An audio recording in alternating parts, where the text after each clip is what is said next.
And we're back with Colbertradio.com. And this is a section we're going to do sports. So, Margot, you can turn off your computer now. And as soon as it's done, you'll be able to come back because we have some interesting topics to discuss tonight. Let's start with Major League Baseball because, as Brooke can tell you, I'm a huge baseball fan. You know, I always liked the way, who was that comedian? George Carlin. He used to talk about how he liked baseball better than football because football was a ground acquisition game. It's rigidly timed, take territory from the other guy. For him, I think it was a little too violent. But in baseball, he used to love to talk about what's the object of baseball? Go home. Just get home. That's the object of baseball. You know, the football field's a rigid, rectangular thing. Baseball just theoretically goes on forever. You get the ball over the fence and it just could just keep going. So I always kind of admired that attitude that George Carlin had about baseball. American League East. Who's in first place? Who else? The New York Yankees. But they still can't shake the Tampa Bay Devil Rays. Well, they just call themselves the Rays now, don't they? The Rays are a half a game behind the New York Yankees. American League Central. Percy just arrived. Look at that. American League Central. Minnesota is in command of the American League Central. Texas in command of the American League West. In the National League East, the Atlanta Braves have fallen out of first place. They had been holding first place since May 31st, and they finally lost it. They're a game behind the Phillies. They got 2 3-game series left against the Philadelphia Phillies. Those are going to be monster games. I can't wait to see them. The Cincinnati Reds are in complete command of the Central Division. There's no one seriously to contend with them there, not even St. Louis. In the National League West, I mean, we used to not talk much about it. They would just say, San Diego's still in control of the National League West because it was San Diego was at one point 8 games up. They are now in a tie with the San Francisco Giants. The Giants have caught up and tied, and not only that, but I'll tell you to watch out for. The Colorado Rockies are a game and a half out. They are red hot and mowing everyone down. Percy, Hola. you need to pull up a chair over there. We're doing sports. We're doing sports? We're doing sports. Are we talking about the number 13 Carolina Gamecocks? We haven't gotten there yet, but we're going there right now. NCAA football. Sounds good. I'm sorry I'm late. I wish there was a way to get from West Ashley to James Island quicker. Oh, that's a good one. You'll all understand that joke completely in about 2 more segments. Oh, that was a good one. Anyways, there was a quicker way out here. Yeah, if only there was a faster way. How's what are we talking about? Hi, bro. Oh, we're just now. Hi, I'm Percy Hugo. John Cunningham, who was, of course, at your wedding. I do. And his lovely bride, who sings like an angel. Yes. Yes, she does. You're a lucky guy. You know that, don't you? Mm-hmm. Oh, yeah, She tells me all the time. Oh, yeah. If you don't remember, she'll remind you. Like my wife does. And your wife probably does. It's true. All right. South Carolina defeated Georgia this weekend. Yes. And not only did defeat them, but Georgia scored 55 points in their opening game and could not get into the end zone against South Carolina. That's right. That plus the fact that we've got a rookie who was already, not a rookie, but a freshman, who is now being seriously touted as a Heisman Trophy candidate, had 182 yards against that Georgia defensive line. That's supposed to be one of the best in the SEC. It's supposed to be one of the best in the SEC. And let me tell you, the big difference is the way the South Carolina offensive line played in that game. My God, that's the best offensive line we've ever had. They were executing blocks there. Game ball goes to them, man. Game ball goes to them. South Carolina 13th in the AP. Yeah, and number 2 in the SEC power rankings, according to ESPN. Well, they were what? The ESPN blogger, Chris Lowe, Power he covers rankings? the SEC.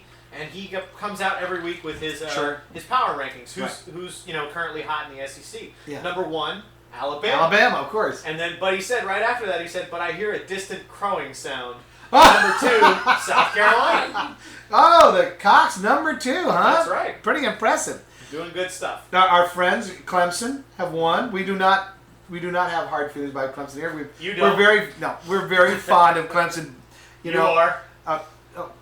Now we got a bass player and Sean Shillelagh and who Mark Coney. Deserted the have show, all deserted by the show, by the way. Our engineers have all deserted. The problem with an engineer is people will pay them really good money to actually go work do for them. other things. And we don't pay anything to do stuff like that. Clemson, Carolina. Clemson beat those vicious Blue Hose from Presbyterian.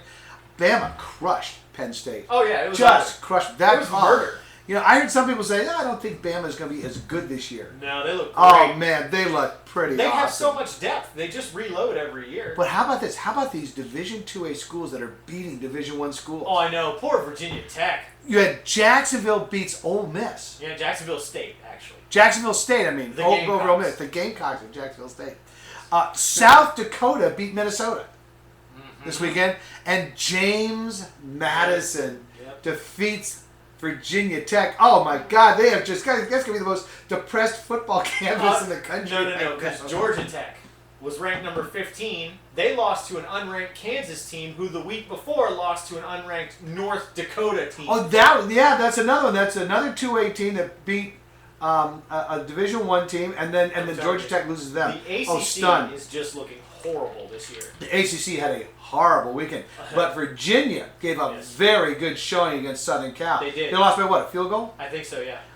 Very good showing. Strong defense. Shows that you can beat Southern Cal if your defense is tenacious enough. Well, here we go. We're going to move right into the NFL. We're going to get the sports section all in one segment tonight. Skins beat the Cowboys. All right. Percy's not happy. Percy hates the Redskins. I hate the Redskins. No, we're big Redskin fans in this house. Do you like the Cowboys?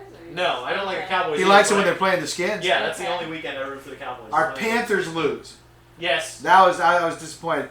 Still a great defense at Carolina, but man, you know, John Fox is a great defensive coordinator. He really is. Yeah. But he cannot seem to get a pretty high-powered offense going there. Nope. The Panthers lose, but the Jags win.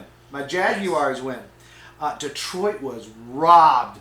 I agree. Everybody's that was a bull crap ruling by the league. Well, the thing that was a touchdown all the way. Did you see it? If you follow the reading of the rules, the call was accurate on the field. You have to hold on to the ball when it touches the ground. He let it go when it touched the ground. So according to the black and white rule book, the refs were correct. However, it's not the call that is crap, it's the rule that's crap. I thought the ground could not cause a fumble. It can't cause a fumble. He clearly had possession of the ball, and if you ask me, I thought he made a football move with it because he took a couple of steps. Right. A step and a half maybe. And then when he went down, and he caught himself with his left hand, and then just put the ball down to catch himself with his right hand to come back up, and the ball comes out of his hand. But he was clearly in possession of that ball, and the Detroit Lions were robbed. The rule is crap. Yeah, the rule is that they've got to do something about that. That reminds me of that famous ruling that happened in that baseball game. I think it was 1966 or 67 when the guy hits the foul ball, and the guy who's on second base runs to third, but doesn't touch third base. Right. And then stands there. So the umpire throws the ball back to the pitcher. The pitcher standing on the mound. He's looking at the guy over, stand by third. He says, go back to second. The guy says, no.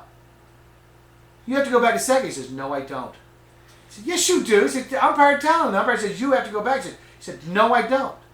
And so the umpires conferred, and they realized there was no rule to cover this.